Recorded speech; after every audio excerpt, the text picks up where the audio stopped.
I'm sorry, but your name isn't on the list. Victoria Sterling's icy voice sliced through the bustling atmosphere at the Grand Metropolitan Hotel's entrance, stopping Maya Henderson dead in her tracks. Can you imagine? The Winterborn Annual Charity Gala, the crème de la crème of high society events, was unfolding mere feet away, with crystal-clear laughter and the delicate clink of French champagne glasses reverberating through the opulent Italian marble lobby. Yet, here was Maya, enveloped in an awkward silence that screamed louder than the festivities.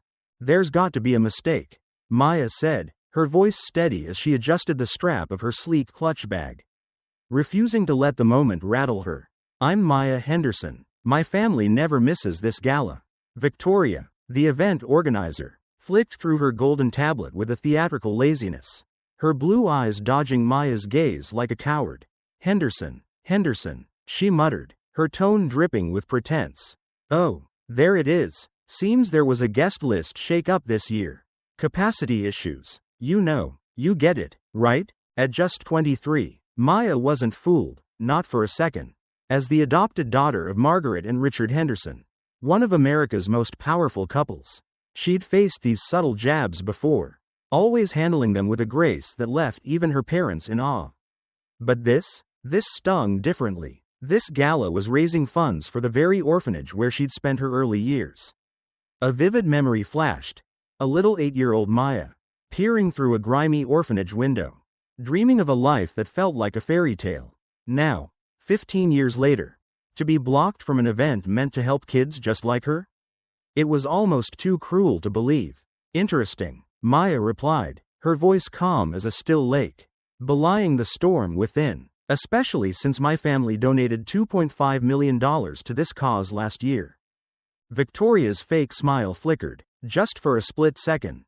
Before snapping back, tighter than ever, she leaned in, her voice a conspiratorial whisper. Like I said, capacity issues. Maybe next year, if there's room. Behind Maya, a line of guests was forming, their hushed whispers buzzing through the air-conditioned lobby, some curious, others dripping with discomfort. This was no accident. Victoria had orchestrated a public spectacle. Such a pity, came a voice, syrupy with false sympathy. Some places just aren't meant for certain people. Maya turned, locking eyes with Vivien Blackwood, wife of an oil tycoon, whose smile oozed the refined cruelty only the elite could muster. Certain people? Maya asked, tilting her head with a spark of defiance. Oh, you know what I mean. Vivien shot back, her gaze raking over Maya with thinly veiled scorn. It's about cultural fit. This event has traditions, standards we must uphold. Standards? Maya echoed, letting the word linger like a challenge.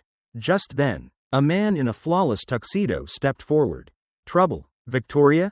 Asked Thomas Whitmore, a major gala donor. No trouble at all, Mr. Whitmore, Victoria chirped, all sweetness, just sorting out some protocol hiccups.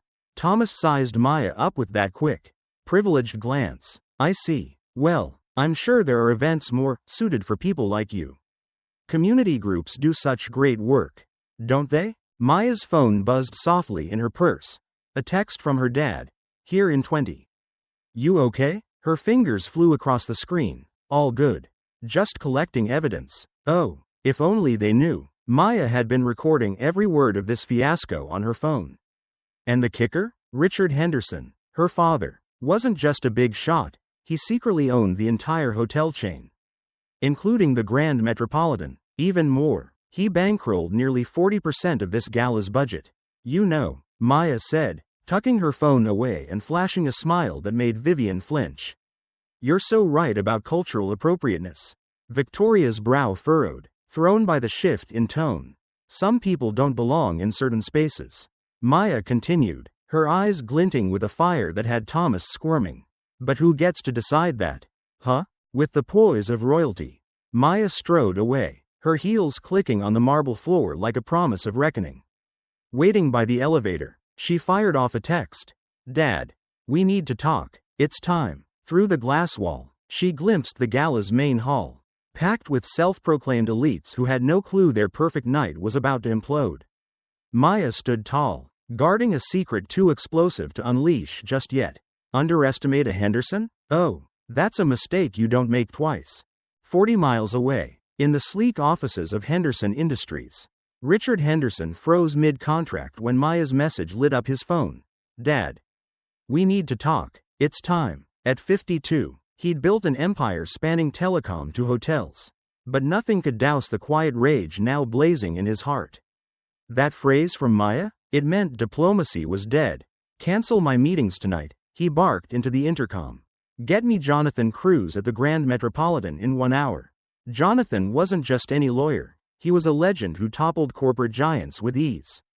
And, like Maya, he was black, brilliant, and a product of the same orphanage. Back at the hotel, Maya slipped into the lobby cafe. Her eyes trained on the gala through the glass doors.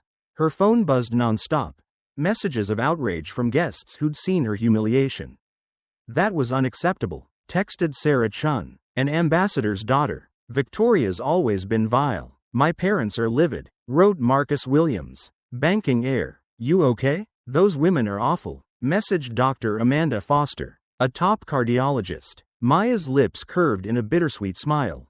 The elite were fracturing, and she hadn't even begun. Across the lobby, Victoria Sterling clinked champagne glasses with Vivien Blackwood and Thomas Whitmore in a shadowy bar corner. Gloating, "Did you see how she slunk away?" Vivien cackled. "Some folks need to know their place." "The best part?" Thomas chimed in. "We've set a precedent. Any more undesirables trying to sneak into our events? We'll handle them." Victoria nodded smugly. "My husband always says, tradition is tradition. We can't let just anyone waltz in because they've got cash. It's about lineage." Little did they know, Maya had slipped back into the lobby, hidden behind a ornate column, her phone capturing their every word in pristine clarity. Better yet, she was live streaming it all to a private group of journalists, activists, and influencers her dad had nurtured over the years. "Lineage?" Maya whispered, adjusting her camera angle. "Oh, let's talk about lineage." An hour later, Jonathan Cruise swept into the Grand Metropolitan's lobby like a storm in a tailored suit, his Italian leather briefcase promising devastation. "Maya," he greeted, wrapping her in a warm hug. "Been too long. Your dad filled me in. They're about to learn what happens when you cross a Henderson." "Jonathan," Maya beamed, her first real smile of the night. "Thanks for coming. I've got some juicy stuff to show you." She handed over her phone, revealing not just that night's recordings but a digital dossier she'd built over months. Screenshots of Victoria's racist group chats, messages plotting to maintain standards at events, and emails from Thomas coordinating boycotts of black-owned businesses. "Good Lord," Jonathan muttered, scrolling through the evidence. "They handed us everything. It's like they begged to be caught." "Arrogance always has a price," Maya said, her voice sharp. "And tonight, they're paying up." As the gala glittered on, Victoria, Vivien, and Thomas had no idea the trap was closing. Maya's recordings, her father's power, and Jonathan's legal prowess were about to turn their world upside down. Who could have guessed that one young woman's quiet strength would unravel their carefully curated empire of prejudice? Can you believe it? Richard Henderson slipped into the Grand Metropolitan's underground garage, steering clear of the main entrance where paparazzi and gossip reporters lurked. He wasn't here for the spotlight, no way. He had a plan so big, so explosive, that surprise was his greatest weapon. Meanwhile, Victoria Sterling, smug as ever, sipped her champagne, clueless that every vile word she'd spat in the last 90 minutes was about to become the noose around her neck. Her precious social empire, built on snobbery and exclusion, was teetering on the edge of collapse. And she didn't even know it. "You know," Maya said to Jonathan Cruise, tucking her phone away with a gleam in her eye. "Growing up in an orphanage teaches you things these people could never understand. You learn to watch, to remember, and, oh, how you learn to bide your time." Jonathan's smile was pure lawyerly glee, the kind that screams victory before the battle even begins. "And tonight?" Maya added, her gaze blazing with a fire that could make anyone rethink their life choices. "Tonight, they'll learn what happens when you underestimate a Henderson. Justice doesn't always roar like thunder, it can creep in quietly, with evidence that hits like a sledgehammer." At 10:15 p.m., just as Victoria raised her fourth glass of champagne, toasting her so-called social standards, the ballroom lights flickered 3 times. A secret signal, known only to the hotel's top brass. The owner was here.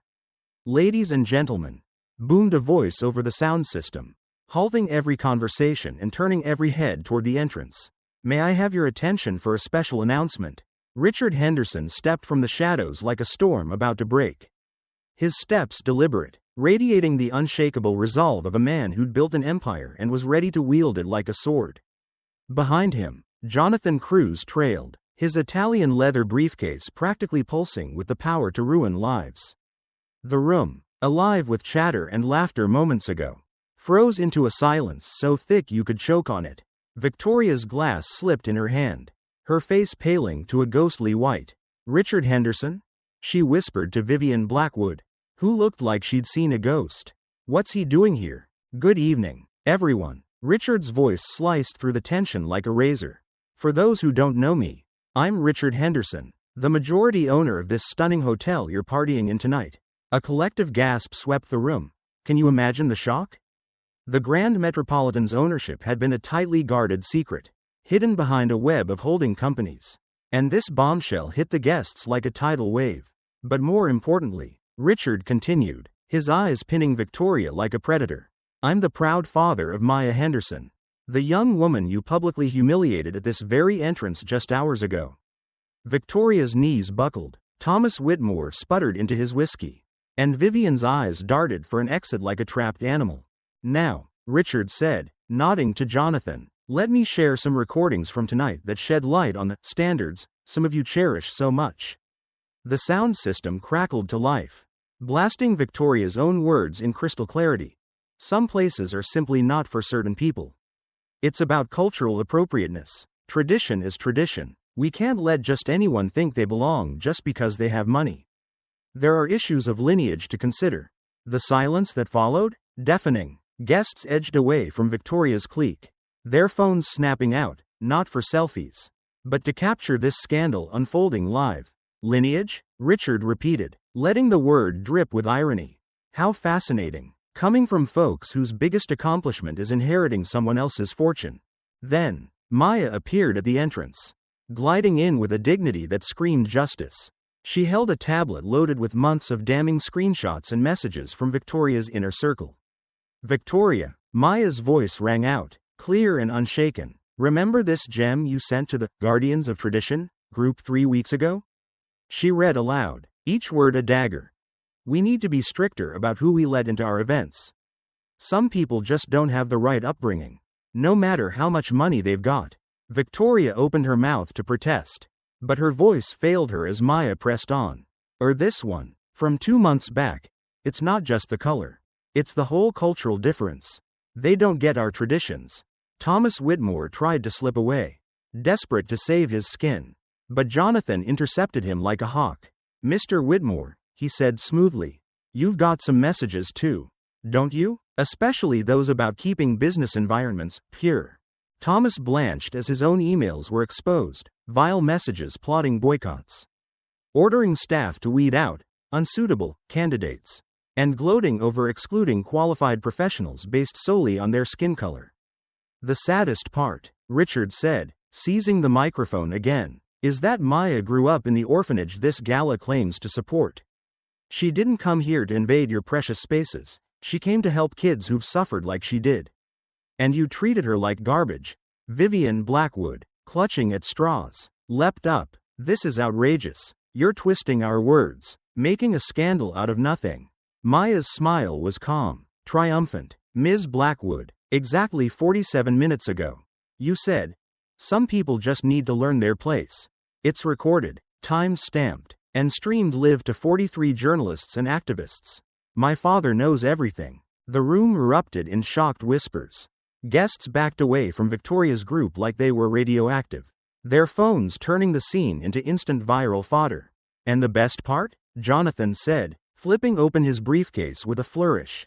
The Grand Metropolitan has just banned all future events by Victoria Sterling Events. Her contracts with the Winterborn Social Circle? Terminated as of now, and tomorrow morning, we're filing a lawsuit for discrimination and emotional distress. Victoria, the queen of the social elite for 2 decades, collapsed in front of hundreds. Her tears not of remorse but of furious defeat. Exposed by those she'd always sneered at. Justice, Maya said, slipping her tablet away and heading for the exit, isn't about revenge. It's about ensuring no one else endures what I did today. As Maya and Richard strode out together, the hall behind them buzzed with gossip that could shred reputations in hours. Victoria had plummeted from revered organizer to social outcast in one night, no coming back from that. Where discrimination once hid behind tradition, a new truth was rising, like a melody finally finding its harmony, proving excellence doesn't care about race, class, or the limits set by those terrified of real greatness. 6 months later, Maya sat in the sleek office of the Henderson Foundation for Social Equality, gazing out at the city that once tried to shut her out. What started as humiliation had sparked a revolution.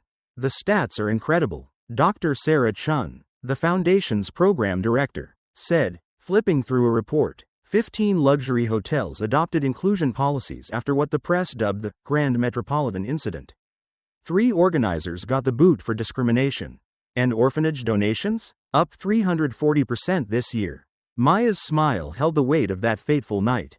The video of the showdown had gone viral, not just as gossip but as a beacon of resistance against entrenched prejudice. Meanwhile, Victoria Sterling's world had crumbled.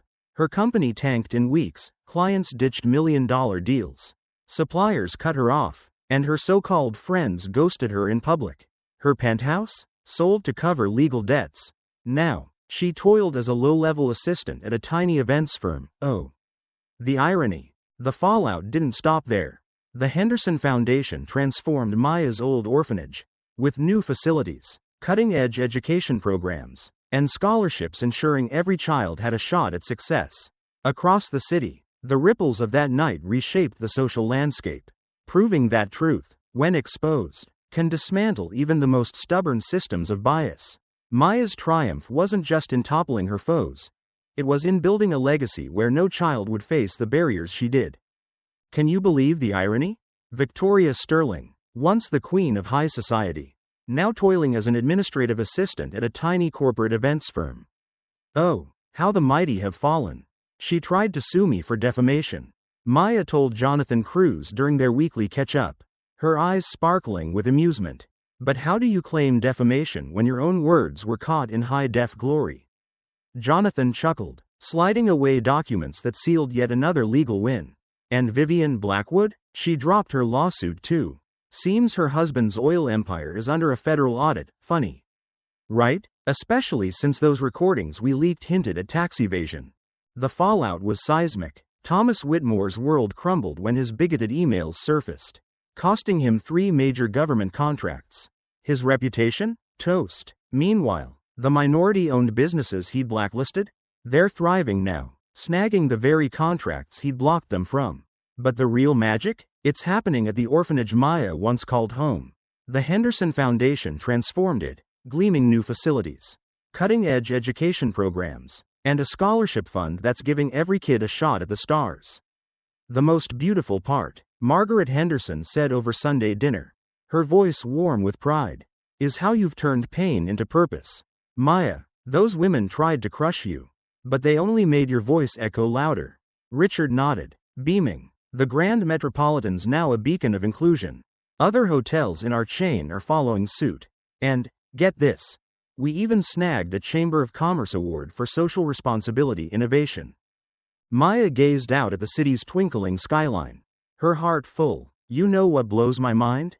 It wasn't revenge that changed everything, it was the truth.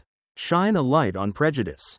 And it shrivels up. That same week, a golden invitation arrived, and Maya couldn't help but laugh. Ironic, isn't it?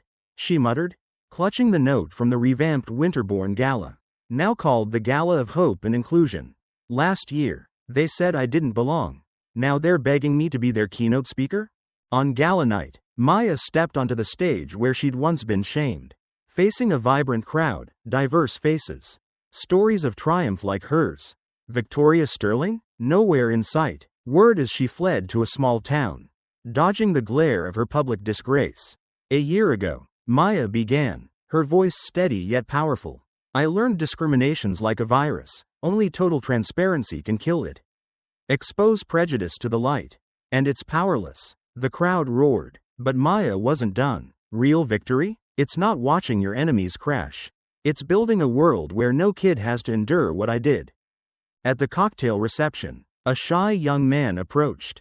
Ms. Henderson, I'm David, from your old orphanage, he said, eyes bright. Your foundation scholarship got me into law school.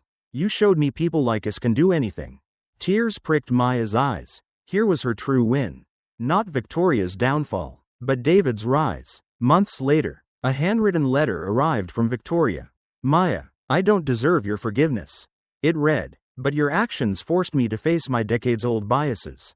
I'm trying to change. The apology was too late to mend the past. But maybe, just maybe, early enough to redeem its writer. Maya folded it away, not with anger, but as a reminder. Even those who wound us can grow, though their consequences stick. Today, kids at the spruced-up orphanage pass a framed photo. Maya, radiant on her college graduation day, flanked by Richard and Margaret. The plaque below? It's simple but profound. Every child deserves a future without limits. Maya learned the ultimate revenge isn't tearing down those who hurt her. It's crafting a legacy that stops others from facing the same pain. Victoria Sterling? She's a forgotten blip in history. But Maya? She's the whole darn chapter. Proving that dignity, smarts, and heart always outshine prejudice and arrogance.